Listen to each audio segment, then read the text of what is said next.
10 നീണ്ട ചോപ്പൻ പാർട്ടിയുടെ ഭരണമൊക്കെ അവസാനിപ്പിച്ച് ഖദർകുട്ടപ്പന്മാരുടെ പാർട്ടിയുടെ നേതൃത്വത്തിൽ UDF അധികാരത്തിലെത്തിയ നാൾ മുതൽ സർക്കാരിലും മുന്നണിയിലും അല്ലറ ചില്ലറ പൊട്ടലും ചീറ്റലും നടക്കുന്നുണ്ടെന്ന കാര്യം പരസ്യമായ രഹസ്യം തന്നെയാണ്. മുഖ്യമന്ത്രിയാവാൻ പുത്തൻ കതറുകുപ്പായം തുന്നിയ കണ്ണൂരുകാരൻ സണ്ണി ജോസഫിന് ആ കട്ടിൽ കണ്ട് പനിക്കണ്ട എന്ന ഭീഷണി വന്നതോടെ അത്ര തരക്കേടില്ലാത്ത മറ്റൊരു വകുപ്പിനായി പരക്കം പാഞ്ഞ് റവന്യൂ വകുപ്പിൽ പിടിമുറുക്കിയെങ്കിലും KC വേണുഗോപാലിന്റെ കത്രിക ആ വകുപ്പും വെട്ടിമാറ്റിയ ശേഷം സണ്ണി വക്കീലിന് ഒരു ഷോക്കും നൽകി കറണ്ട് മന്ത്രിയാക്കിയതിന് പിന്നിലും KCക്കൊരു പ്രതികാര കഥയുണ്ടെന്നും പറയാതെ വയ്യ.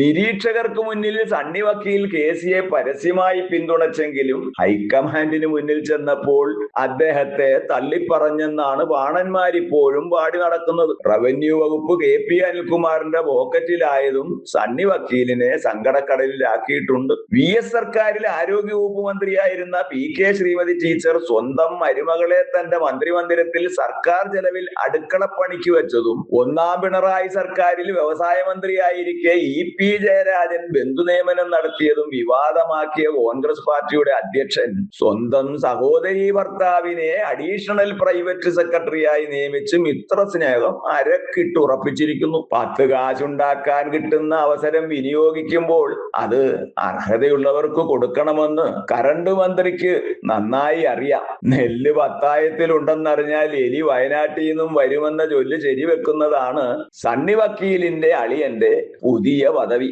കാറ്റുള്ളപ്പോഴല്ലേ തൂറ്റാൻ പറ്റൂ.